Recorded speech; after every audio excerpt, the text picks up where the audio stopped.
ಹಾಲು ರಾಮೇಶ್ವರ ದೇವಸ್ಥಾನವು ಚಿತ್ರದುರ್ಗ ಜಿಲ್ಲೆಯಲ್ಲಿನ ಹೊಸದುರ್ಗ ತಾಲೂಕಿನಲ್ಲಿದೆ. ಇದನ್ನು ಪುರಾಣದಲ್ಲಿ ಹಿಡಿಂಬಿ ವನ ಎನ್ನಲಾಗುತ್ತಿತ್ತಂತೆ. ದೇವಾಲಯದ ಮುಖ್ಯ ದ್ವಾರದ ಬಳಿ ದೀಪದ ಏಕಶಿಲೆಯ ಕಂಬವಿದೆ. ದ್ರಾವಿಡ ಶೈಲಿಯಲ್ಲಿ ಈ ದೇವಾಲಯವನ್ನು ನಿರ್ಮಿಸಲಾಗಿದೆ. ಶ್ರೀ ಕ್ಷೇತ್ರ ರಾಮಾಯಣ ಕಾಲದಲ್ಲಿ ವಾಲ್ಮೀಕಿ ನಿರ್ಮಿಸಿದ ಇತಿಹಾಸ ಪ್ರಸಿದ್ಧ ಹಾಲು ರಾಮೇಶ್ವರವಿದು. ಇಲ್ಲಿ ಉದ್ಭವ ಗಂಗೆ ಪವಾಡ. ಈ ಬಾವಿಯೊಳಗಿಂದ ನಿಮ್ಮ ಇಷ್ಟಾನುಸಾರ ಸಿದ್ಧಿ ಪ್ರಸಾದ ಮೇಲೆದ್ದು ಬರುವುದು. ಮೈಸೂರು ಮಹಾರಾಜರು ಸಹ ಇಲ್ಲಿ ಫಲ ಬೇಡಲು ಬಂದ ಇತಿಹಾಸವಿದೆ.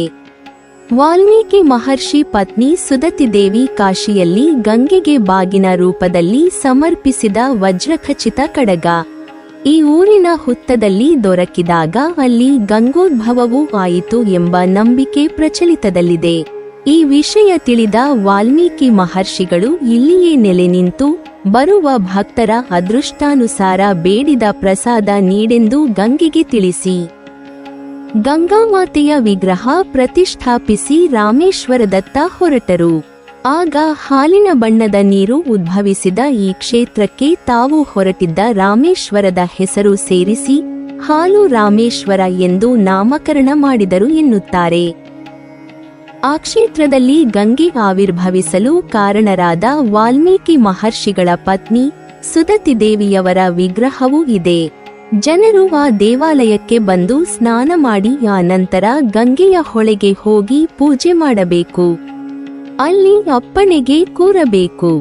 ಅವರ ಕೋರಿಕೆ ಈಡೇರುವುದಾದರೆ ಪೂರ್ಣ ಫಲಗಳು ಬರುತ್ತವೆ. ಒಂದು ವೇಳೆ ಈಡೇರುವುದಿಲ್ಲವೆಂದಾದರೆ ಏನೂ ಬರುವುದಿಲ್ಲ ಅಥವಾ ಅದಕ್ಕೆ ತದ್ವಿರುದ್ಧವಾಗಿ ಬರುತ್ತವೆ. ಒಂದು ವೇಳೆ ಆ ಫಲ ಯಾರಿಗೆ ಬಂದಿದೆಯೋ ಅವರನ್ನು ಬಿಟ್ಟು ಬೇರೆ ಇನ್ನಾರಾದರೂ ಅದನ್ನು ತೆಗೆದುಕೊಳ್ಳಲು ಹೋದರೆ ಆ ಫಲ ನೀರಿನೊಳಕ್ಕೆ ಹೋಗುತ್ತದೆ.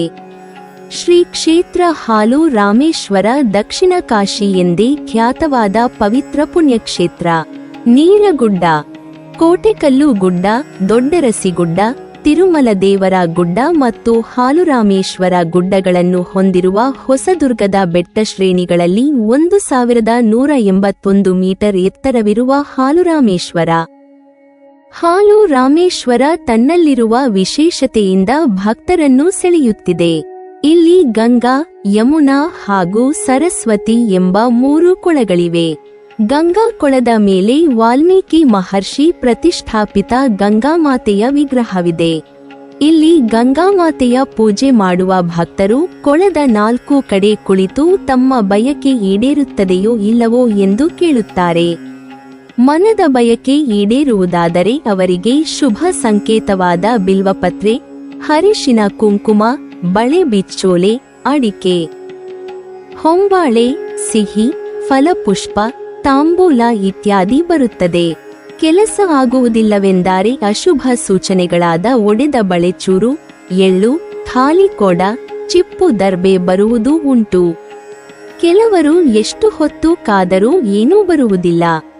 ಬೇರೆಯವರಿಗಾಗಿ ಬಂದ ವಸ್ತುವನ್ನು ಮತ್ತೊಬ್ಬರು ಪಡೆಯಲು ಯತ್ನಿಸಿದರೆ ಅದು ಮುಳುಗಿ ಹೋಗುತ್ತದೆ. ಇಲ್ಲಿ ಬಾಳೆಹಣ್ಣು, ತೆಂಗಿನಕಾಯಿ ಹೋಳು ಇತ್ಯಾದಿ ವಸ್ತುಗಳು ನೀರಿನ ಮೇಲೆ ತೇಲುವುದೇ ಒಂದು ಪವಾಡ. ತೇಲಲೇಬೇಕಾದ ಎಲೆ, ಕರಗುವ ಕುಂಕುಮ, ಅರಿಶಿನ ಕರಗದೆ ತೇಲುವುದು ಮತ್ತೊಂದು ವಿಶೇಷ. ಭಕ್ತರು ಪೂಜಿಸಿ ನೀಡುವ ಬಾಗಿನ ಮತ್ತೊಬ್ಬರಿಗೆ ಪ್ರಸಾದ ರೂಪದಲ್ಲಿ ದೊರಕುತ್ತದೆ. ಬರವಿರಲಿ, ಮಳೆಯಿರಲಿ, ಎಲ್ಲ ಕಾಲದಲ್ಲೂ ಈ ಕೊಳದಲ್ಲಿ ನೀರು ಸದಾ ಇರುತ್ತದೆ. ಈ ಕೊಳದ ಆಳ, ಪವಾಡ ಎಲ್ಲವೂ ನಿಗೂಢ. 100 ವರ್ಷಗಳಿಂದ ಈ ಕೊಳ ಒಮ್ಮೆಯೂ ಬತ್ತಿಲ್ಲ, ಬರಿದಾಗಿಲ್ಲ. ಮೈಸೂರು ಮಹಾರಾಜರಾಗಿದ್ದ ಜಯಚಾಮರಾಜ ಒಡೆಯರ್ ಅವರು ಇಲ್ಲಿ ಬಂದು ಗಂಗೆಯನ್ನು ಪೂಜಿಸಿ ಸಂತಾನ ಕರುಣಿಸುವಂತೆ ಕೋರಿದಾಗ ಅವರಿಗೆ ಬೆಳ್ಳಿ ತೊಟ್ಟಿಲು ಬಂತಂತೆ. ಆ ನಂತರವೇ ಶ್ರೀಕಂಠದತ್ತ ನರಸಿಂಹರಾಜ ಒಡೆಯರು ಜನಿಸಿದರು ಎಂದು ಅಧಿಕೃತ ಉಲ್ಲೇಖವಿದೆ ಎಂದು ಸಂಜೀವಮೂರ್ತಿ ಹೇಳುತ್ತಾರೆ. ಈ ಕ್ಷೇತ್ರವನ್ನು ಹಿಂದೆ ವಿಜಯನಗರದ ಅರಸರು, ದುರ್ಗದ ಪಾಳೆಯಗಾರರು ಅಭಿವೃದ್ಧಿಪಡಿಸಿದ್ದರು. ಈಗ್ಗೆ 25 ವರ್ಷಗಳ ಹಿಂದೆ ಇಲ್ಲಿಗೆ ಆಗಮಿಸಿದ್ದ ಧರ್ಮಸ್ಥಳದ ಧರ್ಮಾಧಿಕಾರಿ ಡಾ. ವೀರೇಂದ್ರ ಹೆಗಡೆ ಅವರು ಪ್ರಗತಿ ಗಂಗಾ ಯೋಜನೆ ಉದ್ಘಾಟಿಸಿ ಹಾಲು ರಾಮೇಶ್ವರ ಹಾಗೂ ಗಂಗಾಮಾತೆಯನ್ನು ಪೂಜಿಸಿದಾಗ ಅವರಿಗೆ 5 ದಳದ ಬಿಲ್ವಪತ್ರೆ ಪ್ರಸಾದವಾಯಿತು. ದೇವರ ಸಂಕಲ್ಪದಂತೆ ಶ್ರೀಗಳು ಇಲ್ಲಿ ಮಂಜುಶ್ರೀ ಭವನ ನಿರ್ಮಿಸಿದರು ಎನ್ನುತ್ತಾರವರು. ಇಲ್ಲಿಗೆ ಬರುವ ಭಕ್ತರಿಗೆ ದೇವರನ್ನು ಮುಟ್ಟಿ ಪೂಜಿಸುವ ಅವಕಾಶವುಂಟು. ಜಾತಿ, ಮತ, ಧರ್ಮಗಳ ಭೇದವಿಲ್ಲದೆ ಎಲ್ಲರೂ ಭಕ್ತಿಯಿಂದ ದೇವರನ್ನು ಪೂಜಿಸುತ್ತಾರೆ. ಕ್ಷೇತ್ರದಲ್ಲಿ ಹಾಲುರಾಮೇಶ್ವರ ದೇವಾಲಯ, ಗಂಗಾಮಾತೆ ದೇವಾಲಯ, ಶ್ರೀ ಸೀತಾರಾಮರ ಗುಡಿ, ಶ್ರೀಮೂಲ ಗಂಗಾ ಗುಡಿ, ಶ್ರೀ ಪಂಚಲಿಂಗೇಶ್ವರ ಗುಡಿ ಇದೆ. ನೀವಿನ್ನೂ ನಮ್ಮ ಚಾನೆಲ್ ಅನ್ನು ಸಬ್ಸ್ಕ್ರೈಬ್ ಮಾಡಿಲ್ವಾ? ಹಾಗಾದರೆ ಈ ಕೂಡಲೇ ನಮ್ಮ ಇತಿಹಾಸ ದರ್ಶನ ಚಾನೆಲ್ ಅನ್ನು ಸಬ್ಸ್ಕ್ರೈಬ್ ಮಾಡಿ ಮತ್ತು ಪಕ್ಕದಲ್ಲಿರುವ ಬೆಲ್ ಐಕಾನ್ ಅನ್ನು ಪ್ರೆಸ್ ಮಾಡಿದರೆ ನಮ್ಮ ಹೊಸ ವಿಡಿಯೋಗಳನ್ನು ನೋಡಬಹುದು.